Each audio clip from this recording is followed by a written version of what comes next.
Welcome to the I Hate Critics movie review podcast. I'm professional film critic Sean Patrick. Hi, Jeff. Hi.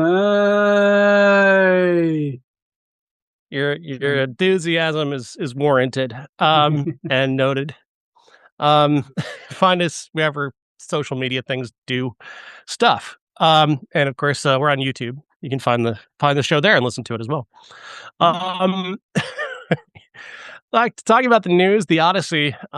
This movie just continues to flop so hard, Jeff. I just can't even believe it. Right? Exactly. They shouldn't have hired really attractive black women. Oh, change the face to launch 1,000 ships. They gotta put Sydney Sweeney in there. It'll make a buttload more money. You know, I actually do have some news. I do have some news. Oh, please. Elon Muskfucker is he is making a quote-unquote historically accurate Odyssey with Grok. How does That'll never happen. He'll never actually do it. He never does anything he says he's going to do. He always says he's going to do shit, but he never actually then follows through and does it. And he knows he can't do it. He knows it because again, Elon, it's a fake story. It's made up. Yeah. It's fiction. It's a fiction story. How does one make a Homer is not Homer Simpson. Oh my God, that would actually be really funny though. The Odyssey with the Simpsons characters. I thought they did that. I thought they did that one year on a Simpsons episode. Oh, did they? I haven't watched The Simpsons since. It's been a minute for me too. Not that I still think the show is occasionally still pretty brilliant though, from what I've read. Oh yeah, I don't watch TV that much, and if I do, it's Buffy and The Golden Girls and Murder She Wrote. If I'm watching something on TV, it's usually a movie or YouTube. Yeah. Same. It's just there's a lot of really cool stuff on YouTube. And a lot of great 80s movies to watch. So I am currently listening to a gentleman read the Friday the 13th novelizations. Ah. So I'm also listening to Text to Speech, Hardy Boys books, which somebody's like, oh, that's AI. And I'm like, well, I guess, there's a lot of different kinds of AI, and that's not necessarily generative. That's just, there is a lady who reads the Nancy Drew books, and I love listening to her because she puts her inflections into them. And now whenever I read them in her voice. If we're going to start going for text to speech as an AI, it's like, okay, come on now. Like, it's the purity tests we're becoming like fucking vegans here, guys. Let's back down a little bit. That's okay. So, you ate grass. You're not allowed to eat that. Look, I am somebody who is very anti-generative AI. I am I quit my last job basically over generative AI. Because my boss just did everything with it, and it made me look bad. I had somebody that you might know. I'm not going to name him on the podcast, but he runs a t-shirt company and asked me if I would be interested in doing some hybrid designs. I guess because he's seen some of my hybrid designs and whatever, and I went to look at the website, and it is all ChatGPT.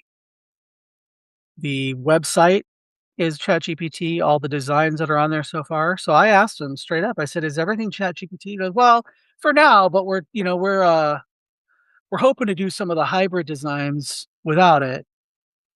And I told him straight up, I said, look, that would tarnish my brand, such as it is. So I'm not really interested in doing that. And he goes, that's understandable, but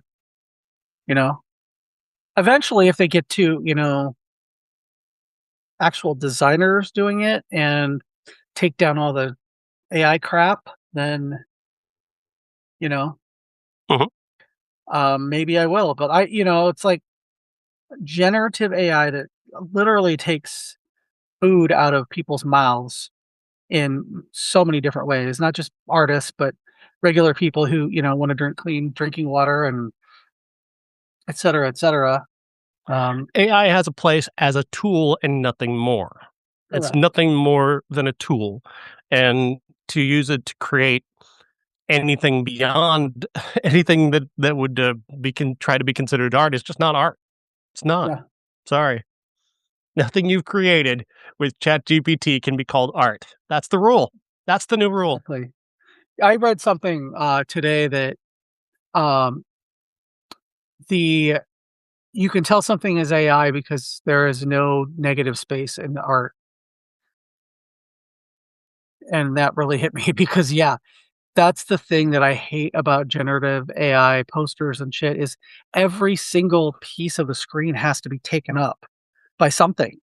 It's just like there's no Yeah, negative that's space. One and of I my think most that's success. what bothers everybody about it, and they don't have that level of knowledge to understand why they're being bothered. I find that all the time when it comes to talking about movies, is people will know something's wrong with the movie, but they don't know how. They don't have the vocabulary to tell you what it is. Mhm. Yeah, I would love I almost would love to put into ChatGPT, make a Saul Bass inspired movie poster for whatever movie and just see how much it fucks that up because it is incapable of doing something as simple as the Vertigo poster. It would have to be, like, filled with images of Jimmy Stewart and whatever, so Jimmy Yeah, Stewart looking like Tom there's no. Hanks or something. It can't do it. It doesn't have the capability to understand just the subtlety and the detail and like the mistakes, even like just that one little brushstroke that you didn't mean to do, but it's there Mhm. forever. That's And part of the it's a art. That's what character, makes it yeah. human. Yeah. Yeah, take a note, A24 and Marvel. Yeah. Anybody who thinks they're using AI for art can fuck right off. You're not using it for art because it can't be used for art because it's never going to be art. Yeah. Yeah, and you know what? I I'm don't gonna care say a couple who's things. using it either, or whatever fucking asshole director said he made an AI movie or is making an AI movie. That guy can get fucked. 2 of my childhood heroes, all I wanna do is say, "Fuck you, Boy George," and "Fuck you, George Lucas." 'Kay. They're both getting into AI. George Lucas said that AI is a good tool, and it makes it a lot easier for people to make movies. Um, not that and I fully believe, based on the prequels, he would 100% be using generative AI if he was making the prequels today. Um, and Boy George wrote a song about how, a pro-Israel, anti-Palestine song using AI because he couldn't quite figure how to put his finger on it. Well, yeah, that's because it's, like, shouldn't exist. Sorry, I'm very pro Miss Rachel right now, so Yeah, I hear you. but yeah, fuck you, Boy George. Unbelievable. Unbelievable. And you're so passionate about this that you had ChatGPT, right? Right? I'm This like, really means a lot to me. I like, if you can't get your head around a pro-Israel song, maybe that's because you shouldn't be writing a pro-Israel song at this moment in time when they're committing a genocide. Yeah, no, but that sounds about right. I mean, I'm just saying. Jesus Christ. Oh my god. I am, like, 100% behind getting rid of anti-Semitism, but that does not Mhm. extend to Bibi Netanyahu, who is a war criminal. Absolutely, and who has been rigging elections to stay in power, by the way. Mhm. Just an FYI. If you ask actual people on the ground in Israel if they want him and they want this war, they'll tell you no. Yeah. He's their Trump. Yeah, it's so funny to me, like, we have Trump, we have Netanyahu, we have Putin, and if any one of them had a D behind their name, they would be vilified and hated, but no, they're right wing, so, you know, yeah. Yeah, just come out of the closet and just be who you are. I fully believe that this people are just hiding from themselves and behind their hatred. Yeah, Well, we always say that on this show. Come out of the true. closet. This is true. Hatred is merely fear of yourself. Yeah. And homophobia is the fear that gay men will treat straight men the way straight men treat straight women. So true. Man. We're But you know why we're here. talking about movies, right? I thought we talked politics on this show. Sometimes we talk politics on this show, Sometimes we do. but only if it's to make fun of Trump or Netanyahu or, the shitty people. Lindsey Graham. Lindsey Graham. Bye, bitch. Bye, you dead closet case, bitch. On the bright side, Grindr now works in South Carolina. It's weird. It's weird how that happened. It's suddenly the Yeah. servers work. All the Grindr flags at their South Carolina offices are at half staff. They changed the Grindr logo to a ladybug. If you know, you know. Oh my god! Did you see the? I hope it wasn't AI generated. It probably was, but there was a picture going around of Mitch McConnell and Lindsey Graham, and Lindsey Graham is Patrick Swayze from Ghost. You hope that wasn't AI generated? That sounds very AI generated. Damn it! Because it was damn funny. It's a joke. It's not art. Yeah. I saw something that was AI generated that I thought was very funny today, and it was military carrying his Lindsey Graham's coffin up, flag draped coffin up the stairs, and they dropped it, and out popped him in a ladybug costume.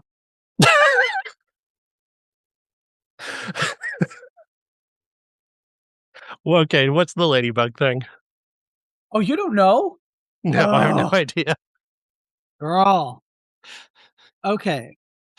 So it is, I mean, it's fairly well known that Lindsay was a closet case, gay, in the closet, whatever, right?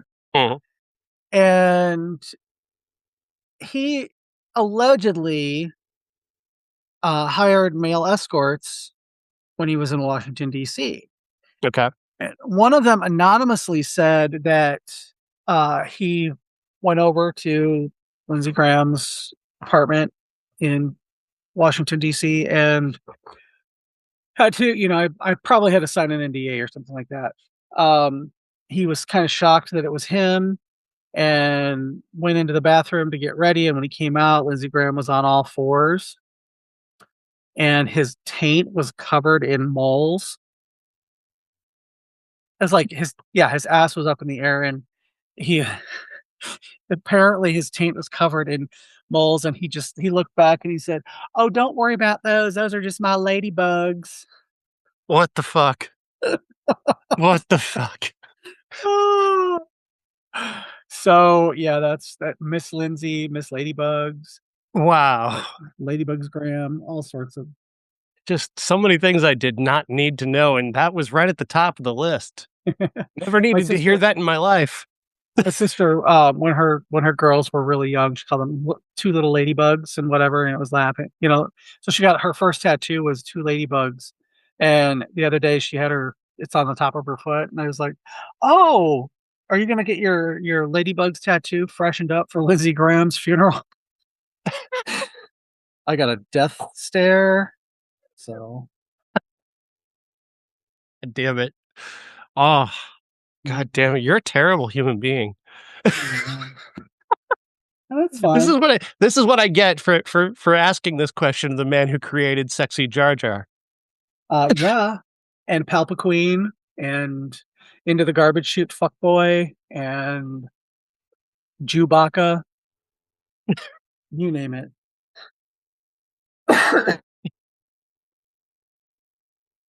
Oh, so Nicholas Winding Refn released a movie this week. Oh, yeah, he certainly did unleash something on us. He certainly did. I've been a big fan for a long time. I loved Drive. Neon Demon, the year it came out, I named it one of the I think I gave it number one for that year that it came out. Um, and now we have Her Private Hell, directed by Nicholas Winding Refn, starring Sophie Thatcher. Um, in a in a very strange, kind of compelling film. That is just in terms of being compelling. Here's the thing. This is what sucks, right? Is that he basically makes this movie and begs you to try and like take it apart, like analyze it, and he actually means none of it, and he means it to have no meaning. But he wants you to pretend that it has meaning and to search for that meaning, and then he can laugh at you while you search for the meaning. And I hate that so fucking much because I love looking for meaning in movies. And like, there are things he does in this movies that are callbacks to his previous movies, and it's like, fuck you, you're commenting on your no, not none of this means anything. Fucking asshole. Yeah, I couldn't for the life of me figure out any meaning to this movie. So I guess I'm right on his page then, right? A troubled young woman searches for her father as a mysterious mist engulfs a futuristic metropolis, unleashing a deadly and elusive entity. Google, stop having AI write this shit. Because her dad was there from the beginning. She wasn't searching for him. He was right there. Then it Johnny wasn't a Thunders is secret their that he father. left. Yeah. He left something behind, but he was there. He was there. He introduced them and left, and then he split. The introduction he gives is the story of the Leatherman, which is a killer with no face, and two diamond-studded gloves that he uses to tear women apart. He's taken many young women who are without their fathers. He does so whenever this giant mist comes in, and he's recently taken a very young girl who is the daughter of a private K, played by Charles Melton, who has spent however many years in the afterlife searching for her, and his story will eventually cross with Sophie Thatcher's story. Has he been dead all this time? Is he alive? You never know. It's very confusing, but it's also like the movie looks incredible many times, and then it doesn't, and then it looks really flat. And but then is that intentional or not intentional? Is it a stylistic thing or is it the budget thing? It's so frustrating. I'm so frustrated by this movie, Jeff. Help me. I don't know how I'm going to help you because, for fuck's sake, this movie was tedious. I mean, I just like beautiful, beautiful visuals. I'm not going to take that away from it. It is really one of the most gorgeous movies I've seen all year. It really is. There's no taking that away from it. But God, I kept like wishing that my Fitbit clock face worked because I wanted to see how long this was going to go on, and I couldn't pull my phone out because I went to the last picture house and there were enough people there that paid to get in that I didn't want to disturb them. Mhm. Now that being said, I kept checking my watch probably after the first half an hour over and over, realizing it wasn't going to work and thinking, well, should I get up and leave or should I just stick it out? And I was like, well, in the interest of the show, I will stick it out, but Sean can eat a dick. Um, because here I was thinking you're just going to pick a classic, each of us, and have to watch it. And then you spring this movie on me on Saturday. So I'm just kidding. Last Picture House Um, sprung this on us technically. Blame Beck and Woods. They brought it here. I, uh, I just, I love Sophie Thatcher. I absolutely love her. I think she is so good in anything she's in. Um, I think Charles Melton is ugly hot. I used to think he was hot, but his mouth is a little weird for me on the huge screen that close because the last picture house, obviously everything is super close. Um, I just didn't feel anything except tedium. I was kind of like, oh, okay, so she's maybe his daughter, um, through time somehow, or I kept trying to think of like, how does this story mean anything with the other story? How do they connect? And that was the only thing I could come up with, was that, oh, maybe she's just a reincarnation of his dead daughter over and over and over. Mhm. Um, which is the only way I could like justify him being in the movie at all. And I think it really, I mean, honestly, like, it was that her father when he was younger. Was that, what did this take place in the 40s? Because I was getting World War II vibes. Because they were in Japan, and I don't know. I really don't fucking know. Um, I got 60s vibes, so I thought it was like maybe just post Korea, pre Vietnam. okay. And they're like he's in Japan, I believe, and it's nebulous where anything is taking place. But of course, like I said, Refn, of course, will tell you that none of them meant anything, which because he's just fucking with people like me who want to, you know, read into his movies and and talk about the art form of cinematic filmmaking. But he's, he's a dick. Um, but I was gonna like, I wanted to say like, oh, well, this is about fathers and daughters, and there's the two contrasting stories of fathers and daughters, of a father who walks away from a daughter, and a daughter who is taken away from a father, and the kind of transposing of ideas. There's also the idea of both of them being highly sexualized. Like the camera definitely is in love with both Sophie Thatcher and Charles Melton, for sure. That his camera is lingering on the both of them very much, and Havana Rose Liu and Kristen Proseth. Um, I didn't understand the movie within a movie thing. I didn't know what that was about. No, I that don't know was why there was a movie within a movie.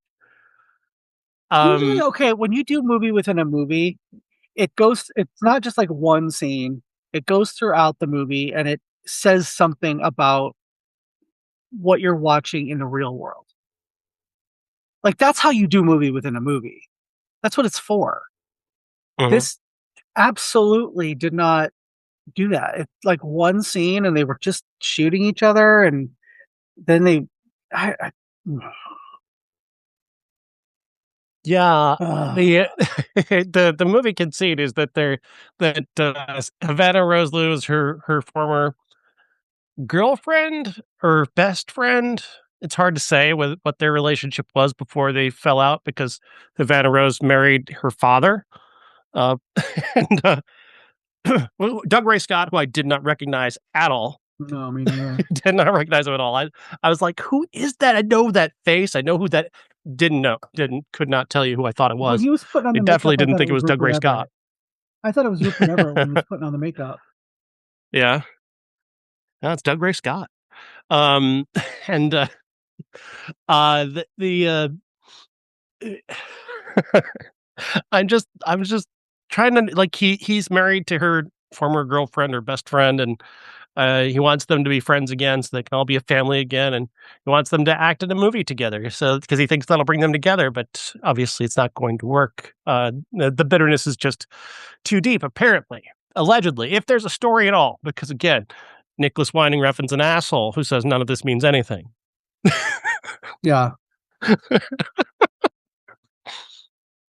Well, I'm glad that he said that, because I struggled to find anything that was going on in this movie. Like I don't know.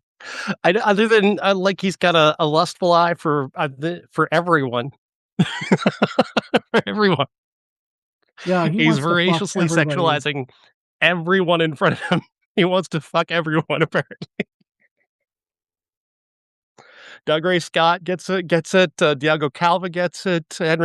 Charles Melton gets it. Like all the girls get it. Like they all get this very sexualized portrayal.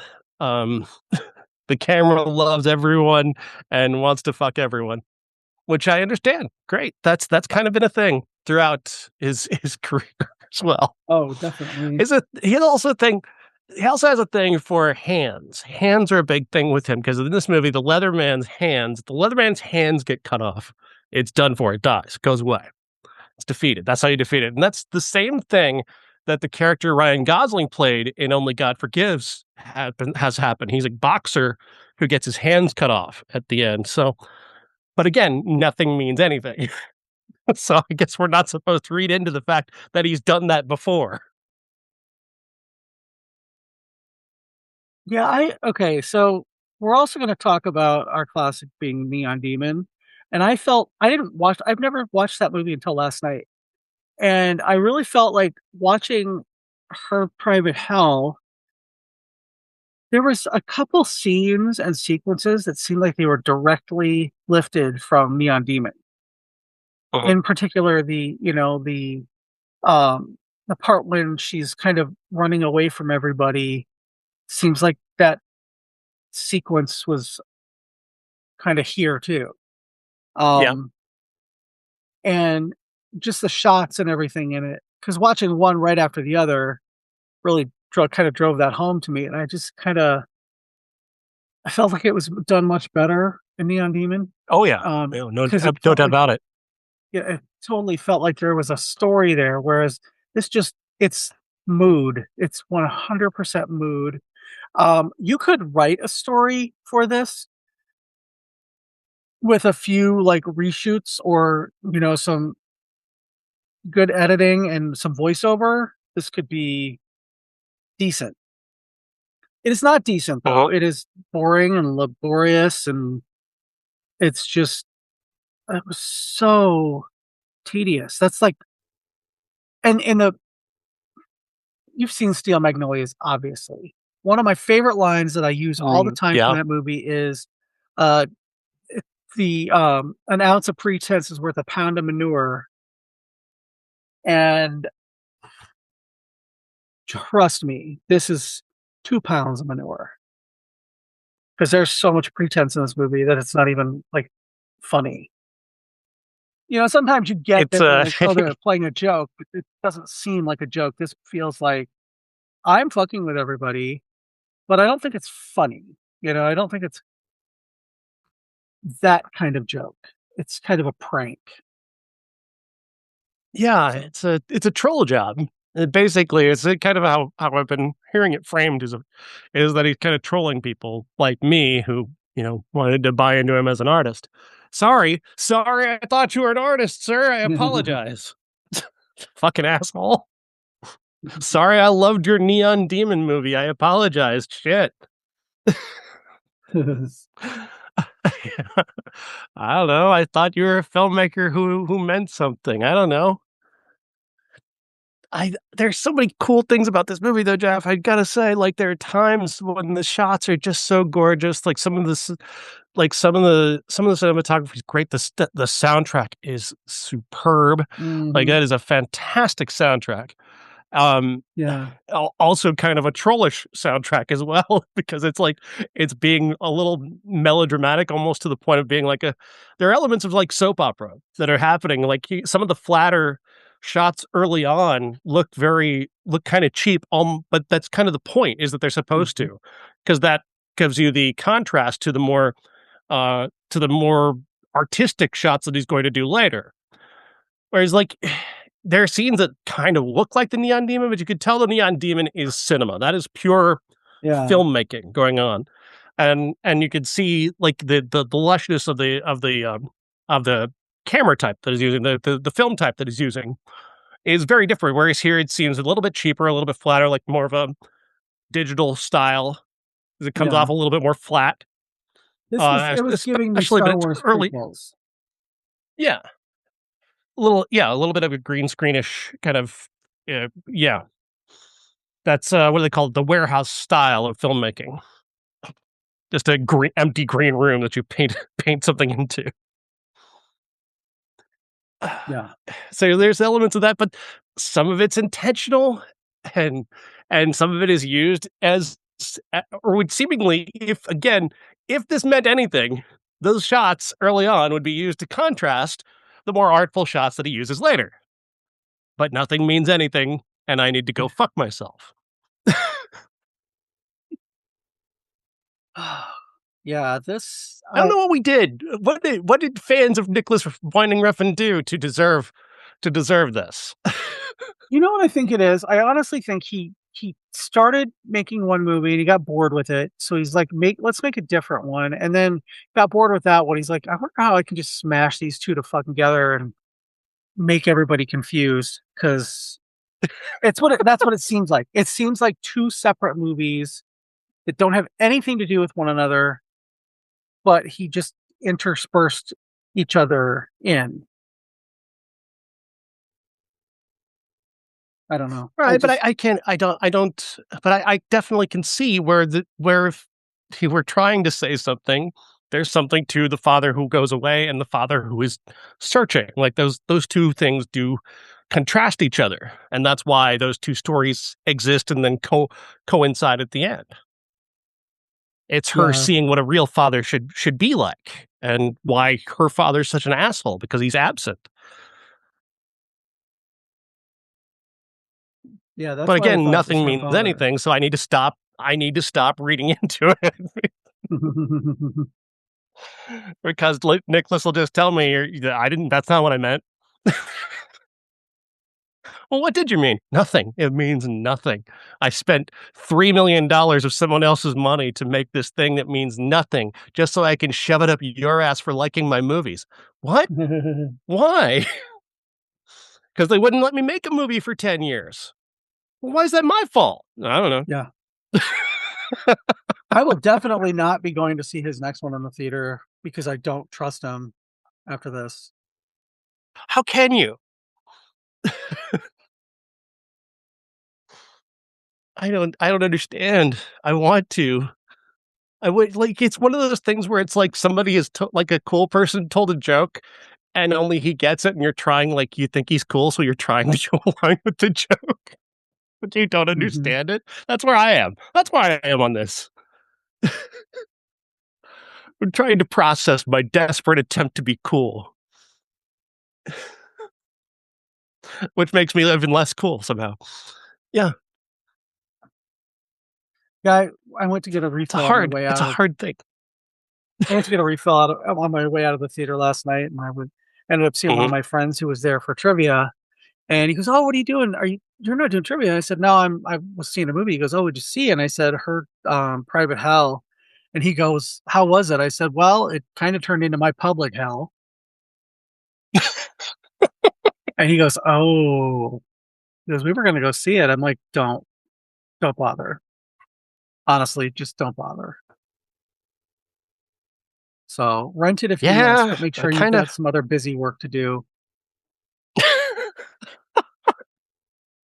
but it's a good looking movie though.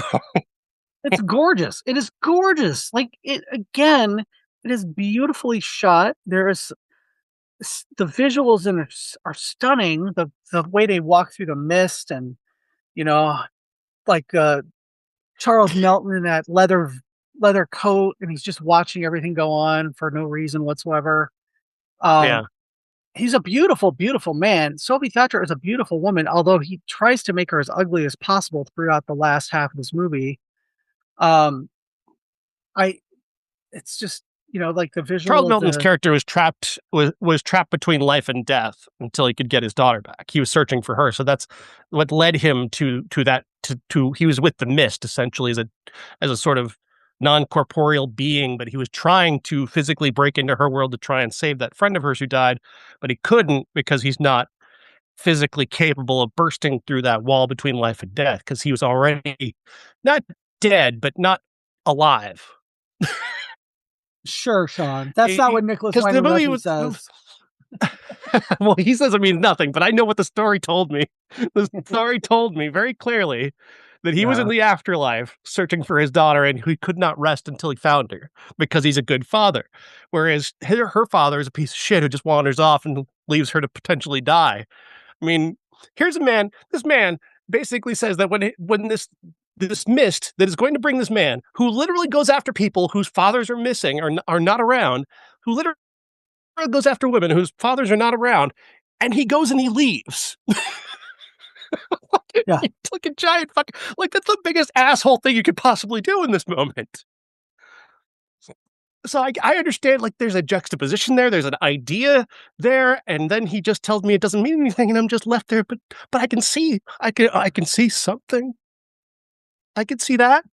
Nope, Again, nope, that's why I no, think nothing this means is anything. 2 different movies, and they were mashed together, and he had 2 stories from separate things, but he just decided they don't matter because I don't know how to do either But you one of don't them. see the intentional juxtaposition of the fathers, the one who leaves and the one who pursues his daughter through I the mean, afterlife, I literally? see that, yeah, but I think that that is something that he when he decided to mash them up together, he did that. I don't think that they seem like tonally and they seem like 2 different stories. You know, one is a crime story, the other is a reflection story.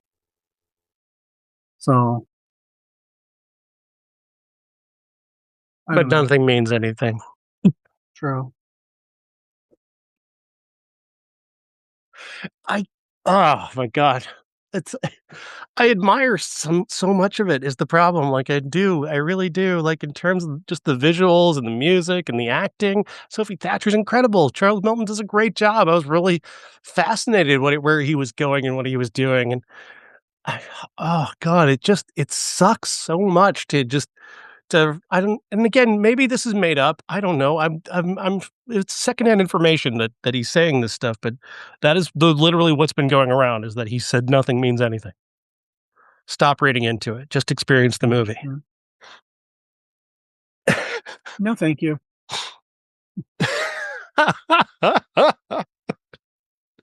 I can get down with a vibe movie though. I've gotten down with vibe movies before, like I think The Backrooms is kind of a vibe movie. Yeah, And I'm down with that one. I like that one. That's a good this is vibe true. movie. This is true. Do you mind if we pause for a minute? My cat's freaking out in the other room. I gotta go see what's going Yeah. on. Yeah, no. I'm I'm just gonna pause it. gonna get a Diet Coke.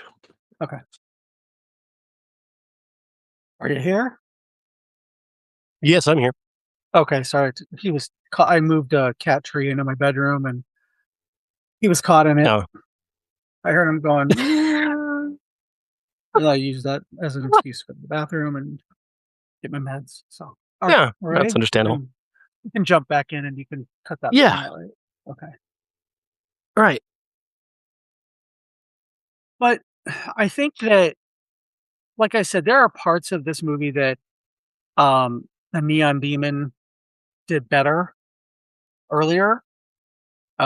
Um, we might as well just talk about that movie because I really enjoyed that movie for the most part.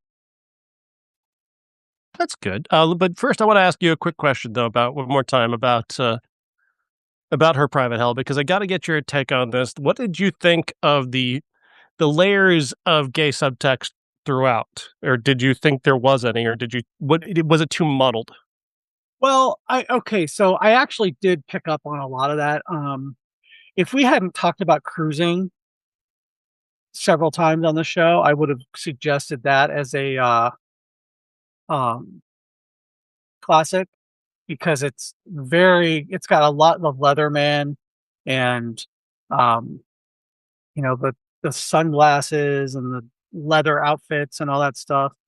Very evocative of that. And then another movie called Knife and Heart.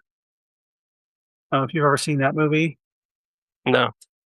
That's a French film, and it's actually it's very inspired by cruising. It's a if it, I actually was going to suggest that, but it's like the only streaming services are on. You have to subscribe, and you can't do a trial or anything. Um, and it's basically this Vanessa Paradis is in it, and the, it's about the gay porn industry, but there's a murderer on the loose, and it's really interesting. It's shot very much like this, where it's garish colors and kind of Suspiria-ish. Um, Mhm. but that I mean, that's a very gay movie, and this one I caught a lot of the references, and I feel like he may have seen that movie and been inspired visually by it.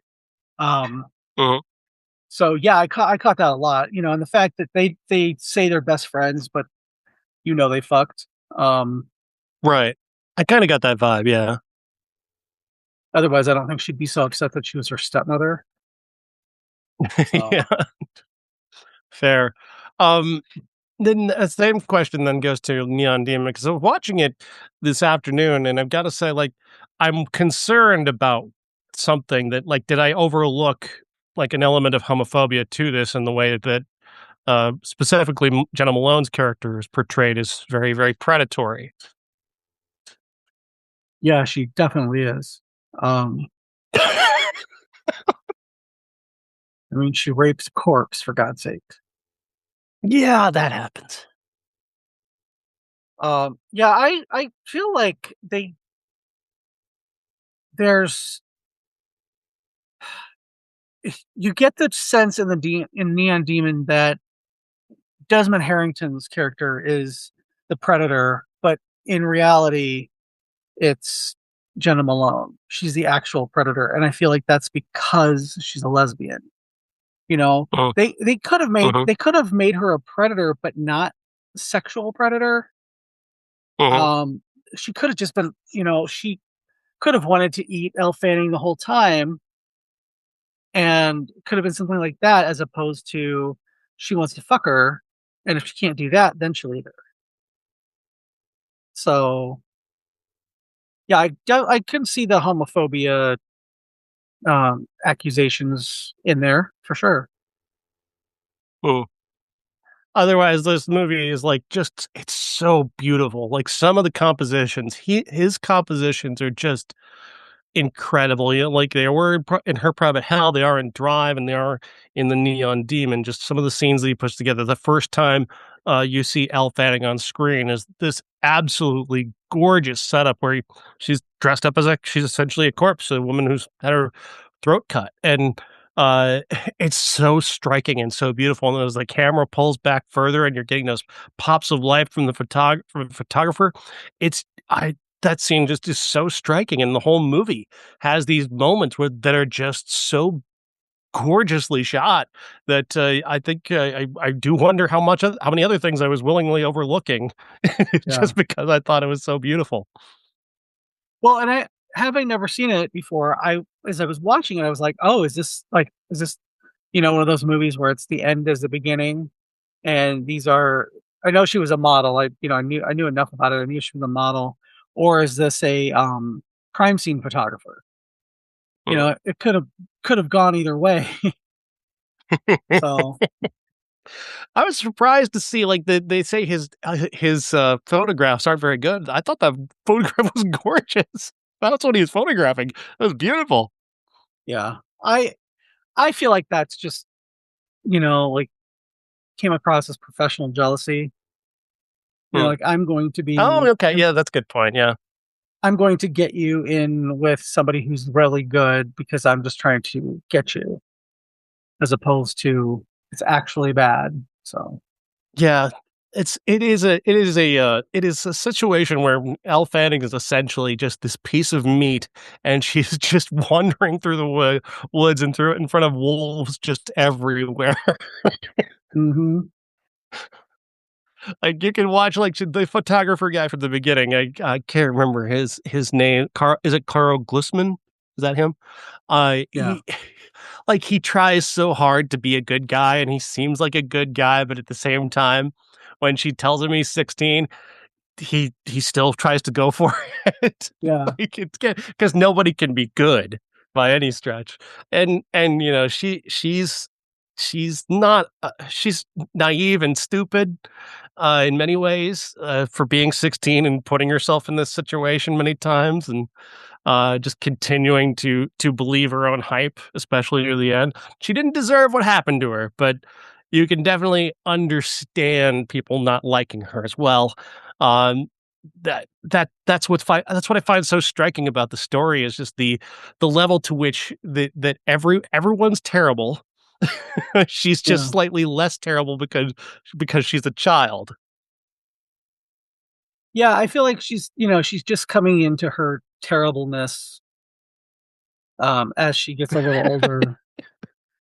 Yeah, she'd probably become a cannibal, a predatory cannibal if she kept up, if she stayed alive. Yeah, because I mean, and I feel like the the 3 women weren't necessarily predatory cannibals until she started to get a little too big for her britches, and they decided that they wanted what her untenable fact, whatever that was about her. They decided that they wanted the it factor, and the best way to do that was to eat her. So, Yeah, I think that's one of the things that is so incredibly striking about this is that you just cannot you just don't think it's gonna go where it goes, and then it keeps going, and it keeps going, and then it goes there, and you're like, "Oh my god, it went there." Um, and further. yeah. And it's the audacity, like, the audacious storytelling of the Neon Demon is so striking on top of how gorgeous it looks and how gorgeous everybody in the movie looks. Um, that's, what I can't get over, I can't let go of is just how I like I hate praising him this much because he's such an asshole.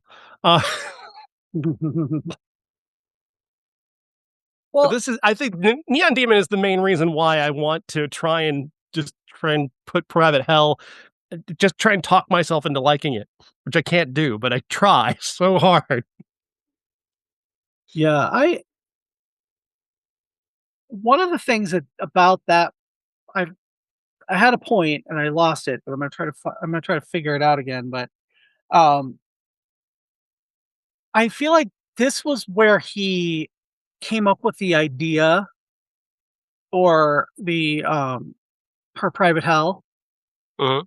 Like that was kind of in his mind as he was doing Neon Demon, and then he got so far away from Neon Demon that he just kind of let it go, and that's where he came up with the other story, and um, that's why we have a movie that is really 2 or maybe 3 movies in one.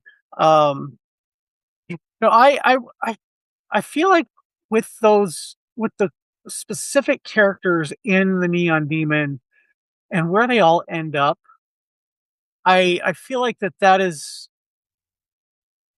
it almost seems like he didn't start off with, "I'm gonna have Jena Malone fuck this corpse and then eat Elle Fanning." I feel like it was, "You know what? I see, like, where this is going, and I think I like it better than what I kind of originally thought." Um, that's just kinda the impression I get from watching it. Mm, It is gorgeous, and it's those it's that ugly side of modeling that, so many shows and movies try to do you're right. that aren't necessarily as interesting as the Neon Demon Mhm. is. Um, Yeah, but that's just, right. I that's I think, personal, I if guess. yeah, and maybe he doesn't want anybody to read it and say, "Oh, maybe Neon Demon doesn't mean anything. How can you trust anything he says?" Um, but, no, I think this movie's brilliant, and I think what he wanted to do from what I can tell from watching the movie is that he wanted to tell a story about how predatory Hollywood and the modeling industry can be, but he wanted to make it in a way that wasn't like didn't use that as so much of a metaphor that it's just so obvious that it's banging you over the head. So he takes it to a more literal direction, where this young woman is literally consumed by the modeling industry. Yeah, Yeah, which it's bold. It's incredibly bold. it is very And bold. it happens so like, there's so much time left in the movie when Elle Fanning's character gets taken out, you're just kinda going, "Oh, shit, there's, like, still, like, a half an hour of this movie to go?" Yeah. Like, "Oh my god, because 'cause we're nowhere near a resolution here." So one thing that it bugged me that happened, and I think not necessarily because it didn't need to happen. But I literally just finished listening to a book about somebody who gets eaten, and it's told from her point of view. And Good God. I'm, yeah, I know, right? And it's called The Lamb, and it's not. It doesn't have the happy ending that you want, because this girl has her and her mother pick up hitchhikers and strays, is what they call them, and they eat them. And then her mother finds a stray that she kind of falls in love with, and they decide to eat her. And it's just this whole. It's very depressing at the end, and that's kind of how I was at this. I was like, Mhm. well, I don't want them to. Oh, I don't want them to kill her. I hope she's still alive. And then you see the blood spraying. I'm like, oh no, she's dead. And then I paused it to see how much time was left, and I was like, oh, maybe she's alive, but how could this possibly, well, no, Mhm. she's definitely dead, and oh my God, they're eating her. Okay. What in the Elizabeth Bathory? What? Yeah. Oh, I'd forgotten about Jena Malone's final moments, and it reminded me that, like, Emerald Fennell, you didn't come up with the idea of grave humping.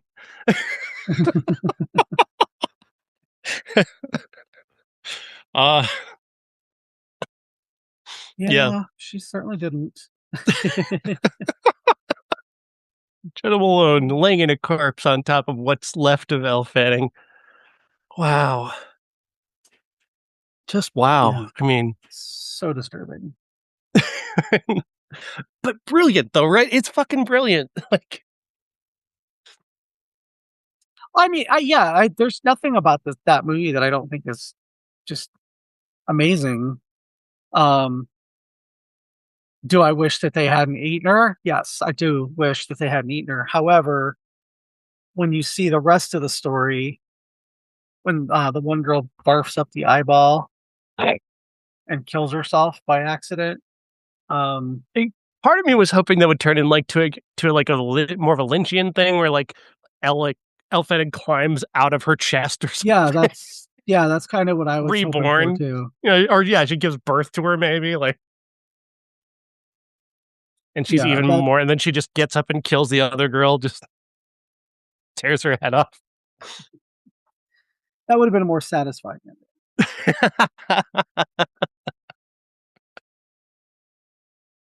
But that's just me.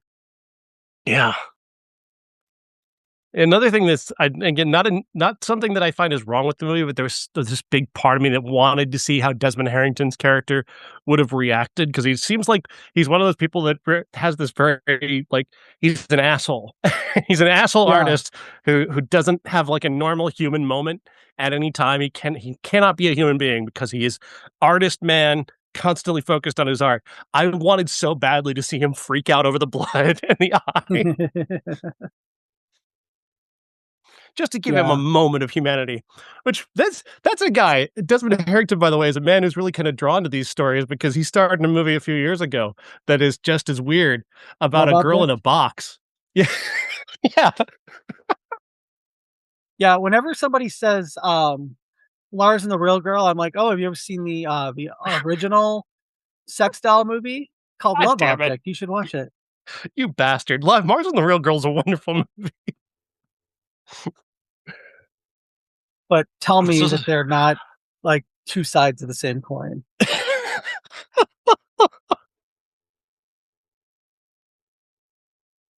if you want to be cruel about it. I'm Fascinating just saying. Keanu Reeves performance in this movie, by the way. Oh, Fascinating. yeah. Just so against, like, not, we've got this built up idea who Keanu Reeves is today, and I just love that he took this role and just this is what he wanted to do with it. And just it's kind of great. Oh, yeah. Yeah.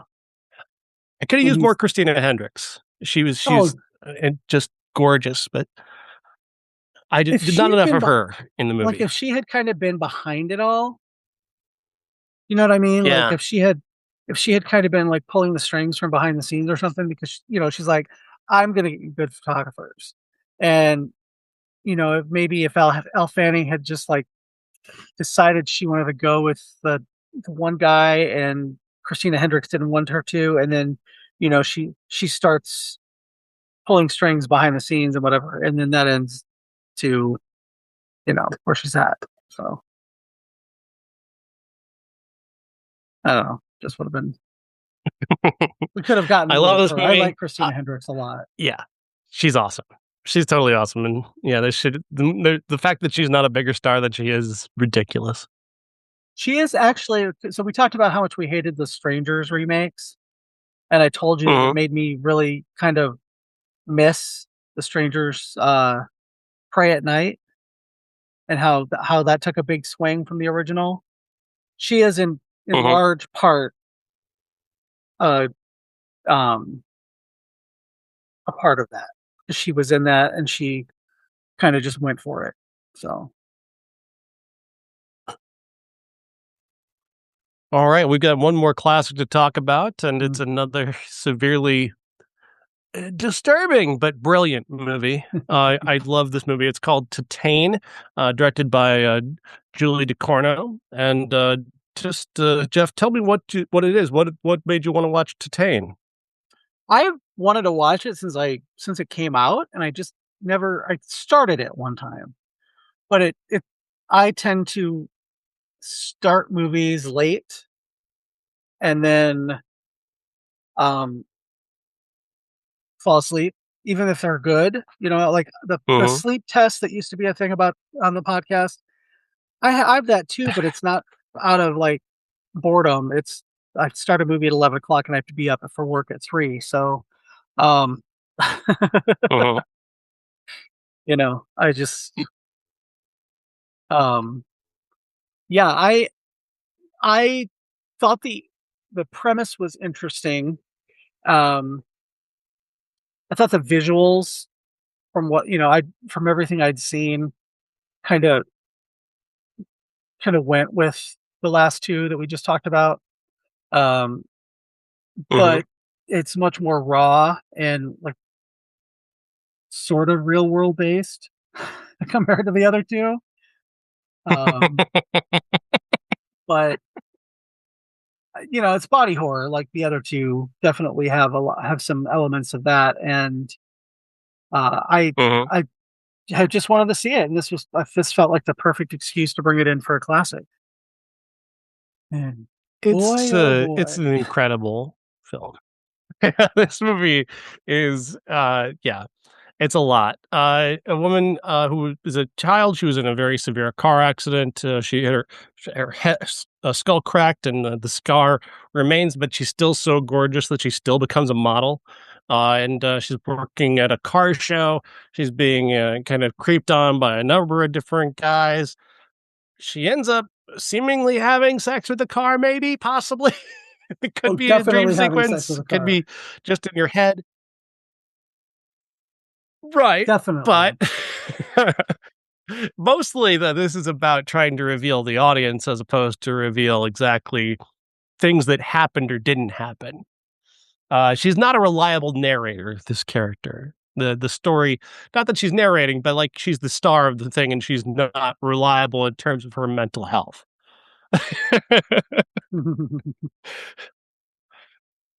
Yeah, And she's got. that's it's a lot of playing with reality and fantasy and body horror in incredible ways.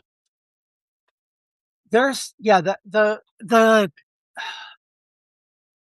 right off the bat they're in an accident, and I started this movie late last night. I ended up starting it over again today because I was like, wait a minute, is that a boy or a girl in the back seat? Because I know she plays a role that maybe, I thought maybe she was trans and had transitioned and didn't tell her dad, and that's why she didn't basically talk to her dad for so long. But then, watching it and really, really Mhm. watching it, I was like, oh, okay. I've seen this story play out on Dateline a few times where, somebody's pretending to be a missing child for whatever nefarious reasons. Um, so yeah, that that adds so much more to the story than just, I'm trans and I'm hiding that fact from my dad. Um, yeah, just so unreliable is a good way because she doesn't know that she's even a killer in her waking life. Yeah. She hears about these murders on the news, and she's kind of horrified, and but in that true crime way where she's horrified but on the edge of her seat about it. Um,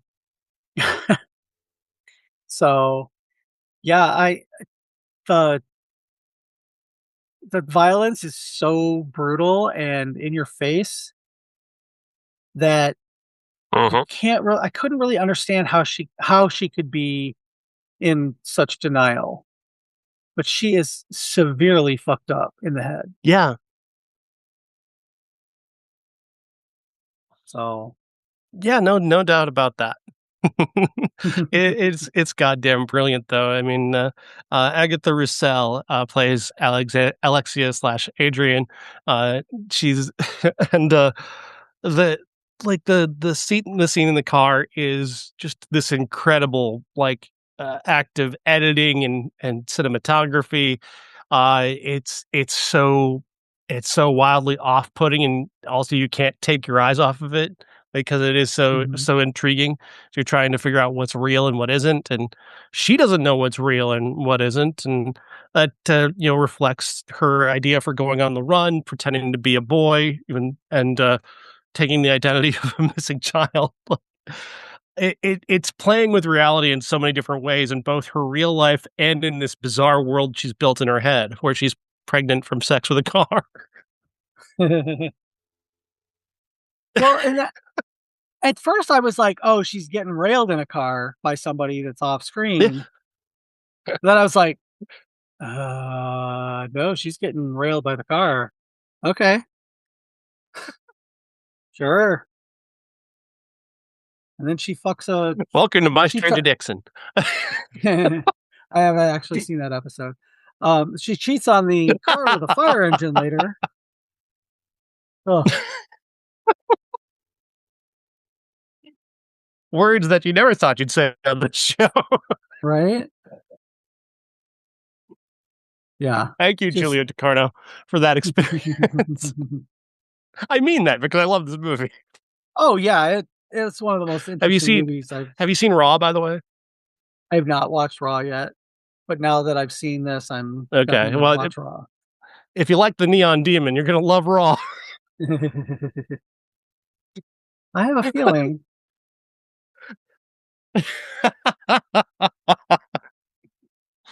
Yeah, great movie though. It's really a great movie. It's just severely fucked up, just like this one is kind of severely fucked up, but in the best possible way. Yeah, Ducournau just has a wonderful eye. She just has a great uh, I had this movie spoiled for me because I was reading Cannes Festival coverage at the time and trying to catch up, and I the best way to experience Titane is to not know what's going on, not knowing what happens, and just kind of be like, "Oh my fucking god, she's fucking the car. Now she's giving birth to what? No." Going in not knowing that would have been much better. I knew that was coming, and I was still like, "Oh my god, this is fucking amazing." But I think I can't even imagine what it must be like watching this not knowing that's where this is going. Yeah, I was actually I How went much to of read how much were you aware, by the way? um I was spoiled for the very ending part of it, because I went to read something because I was like I Mm, was unsure about something that was going on, so I went to read something and, accidentally read the very end of it, and I was like, "Oh." It didn't take anything away from me, honestly.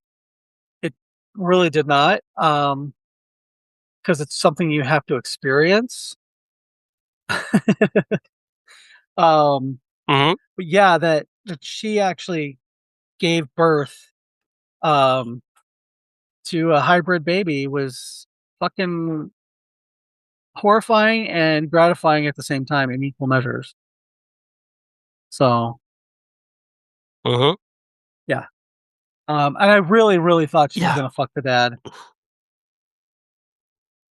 I really thought she was gonna fuck the dad. Yeah, it definitely runs right up that line, doesn't it? Yeah, I was like, oh, she's not gonna fuck. Is she gonna fuck the dad? Please don't fuck the dad.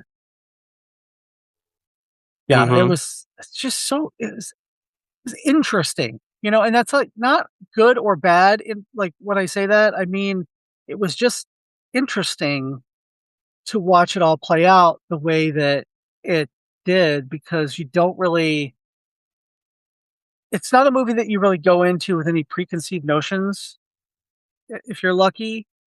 Um, and I didn't Yeah. go in with much, except for thinking that she was a boy at the beginning. Um, I don't know what I that's kind of what I thought. And then I was like, oh, okay, so she's not trans. That the second time I started it, I was like, okay, and that's what I actually. That's where I went to look that up to make sure I was right or wrong, and that's when I got spoiled for the very ending. And Mm-hmm.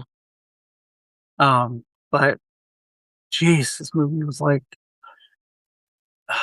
I think if this is what I was kind of Yeah. hoping her private hell would be, that really like Right. characters and could be unreliable narrators, but still a narrator as opposed to just saying words and staring for like two Right. and a half minutes at a time at the camera.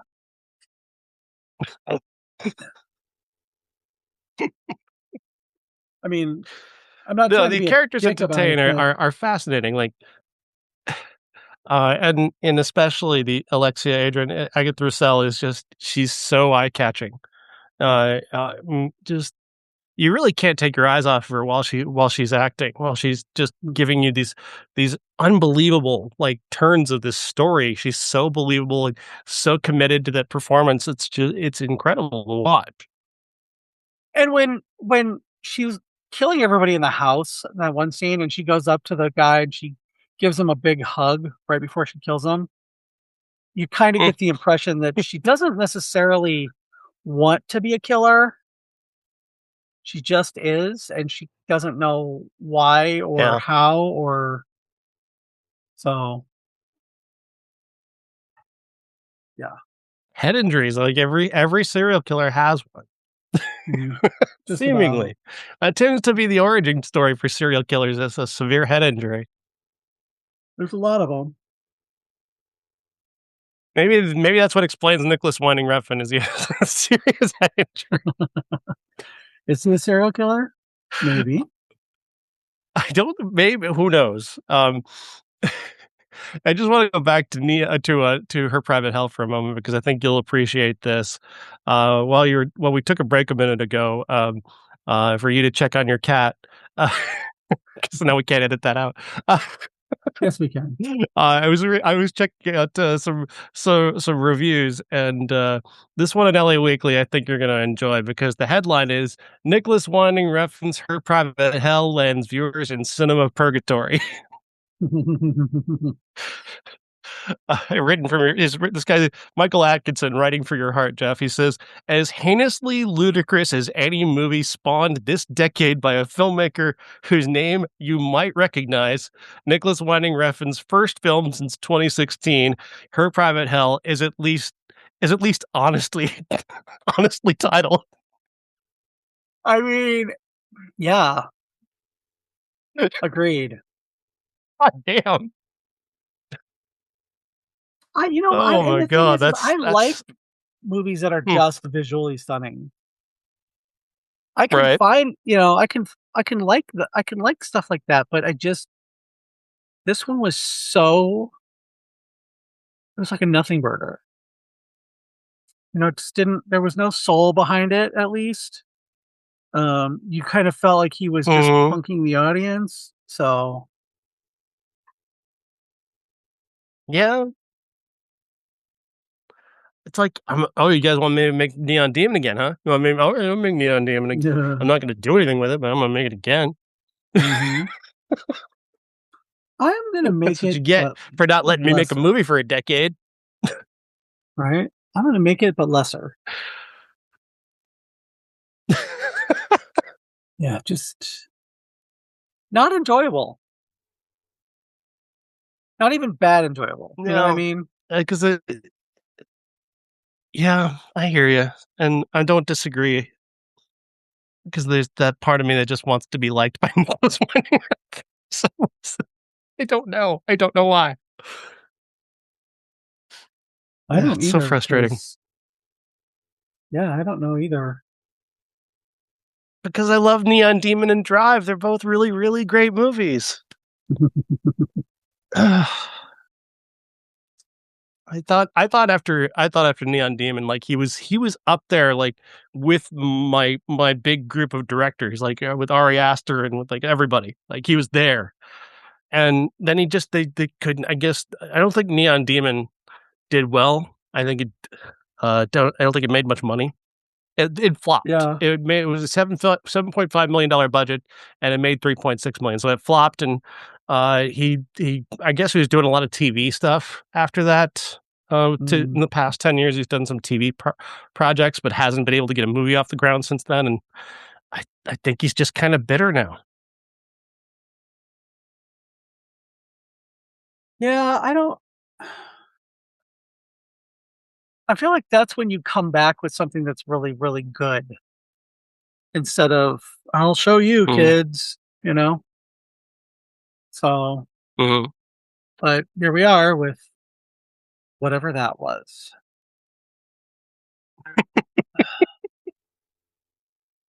Yeah. Man, we're gonna have to come up with a couple more movies to watch next week, apparently. Because again, I think we're having another one movie week, Jeff. Spider-Man? Can Spider-Man come out to Yes. play? Oh. Yeah, I'm looking forward to it. I like the trailer. yeah. I like the series. I love Tom Holland. Oh, I agree. It's a movie I'm actually looking Lots of forward to intrigue in seeing. play. Um, I gotta watch um, the last one because I was watching the trailer and I was like, "I don't remember anything about the last one." And then I was like, "Oh, wait, yeah, he made everybody forget everybody." That's right. Yeah. It was very sad So, and moving, and it was heroic. He was a hero for giving up everything to save everyone. mhm. I hope it's not 'Cause he's woke because then it'll Spider-Man. go broke, just like the Odyssey. Elle's in days in it, so it must be woke. She's only in Yeah. those woke movies. She's a woman of color, of course it's a woke movie. God, pisses me off so. Why isn't Spider-Man white enough? Oh, what Uh, is your life if you think like that? I just don't even know. I just don't even know how you make it through a day. I watched a guy crash out in real time today. I made some I made one of Really? my yeah, I it was not me, by the way. Um, I I don't know why I keep clicking on shit, but it was something that it was a Lupita Nyong'o thing, and this guy started off no, it was a Star Wars book, and then somehow Lupita Nyong'o's name came up in it, and this woman was defending her, and he ended up calling her the N word after them going back and forth. Wow. Yeah. I mean, it like went like 10 or 12 comments on his end, and um, yeah, I mean, I wasn't very nice to him either, but he didn't deserve it. Mhm. I asked him, I said, "Your racism is as boring as your mom's donkey show in Tijuana was."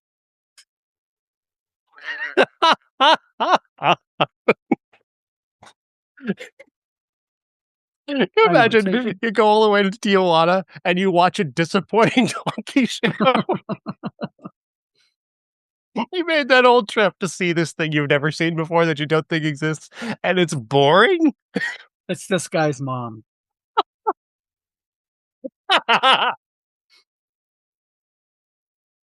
Yeah. So then I watched him crash out. Then I just like muted the thread and was like, no, I'm not gonna do that. So Yeah. All right. Well, Spider-Man's next week. Don't look for movies of the '80s stuff. We're working on Canon Films tried to make a Spider-Man. They almost did. They came very, very close. So we're covering that this week. Also, more Canon film stuff to come because there's so much good Canon stuff out there to talk about. But we've also been working on this story because I am kind of obsessed with Burt Reynolds in the '80s and the weird place that he exists in within the '80s. Or like he had his own line of like moisturizers and makeup. Did you know that? hmm sure did. Yeah, he Look had at his all own handsome of it. Burt Reynolds catalog. It's a partnership with him and Tova Borgnine. We did a whole piece on that. And then today we found a story where it's Burt Reynolds being sued because multiple people have been attacked by the geese on his property.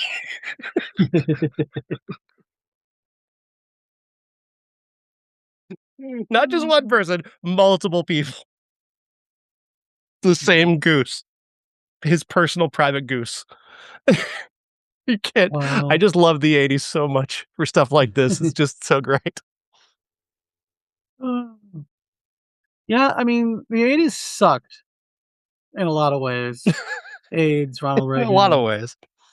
But when it comes to the entertainment industry, the best time ever. Mm. Music and movies and Yeah, be sure. Oh, scandals and yeah. Be sure to check out our latest masterpiece files as well on Dirty Dancing, because I do think Dirty Dancing is a masterpiece, and I put a lot of heart into writing about that and my defense of that film, which is far more than just some girl movie. It's not just a movie for teenage girls. It's just a fucking brilliant movie made by an artist who doesn't get the credit he deserves, and Emile Ardolino. So yeah, read about it. will do. I'm gonna pick a classic. We It's should gonna do Dirty probably be Dancing sometime on this show. We sometime, should do that. sometime. Not this Yeah, week. I not this can't do week. Dirty Dancing this You week. you have something Um, spider related in mind? oh no, but I mean I could. I'm just thinking like we haven't done an 80s slasher movie in a while, so trying to come up with something we haven't done. And it's Have you summertime, seen so I Blood like to. Diner? Yeah, I've got a story about Blood Diner, but if you want to do that, we can do that, and then Really? I can talk about my story. All right. Well, yeah, let's do Blood Diner. We've been talking about doing a big feature on her because, like, the number of like, especially women of color who made movies in the '80s is like extraordinarily low. Like extraordinarily, like there's like two of them basically. It's her and the director of Porn and Flames, Lizzie Borden. I think is about it. And it's like it's such a disturbing time. Like in 1984, like 5 women were allowed to direct movies that actually made it to theaters. And then when you read about other directors, like there was a woman who directed a movie for Roger Corman that she just completely fucked over on. That is just one of those awful stories from Hollywood that you hate to read. That we always cover on movies of the '80s. On top of talking about how great Dirty Dancing is, that's why you love what we do. Exactly. All right. Yeah. Well, let's we will be back next week with Spider-Man and Blood Diner.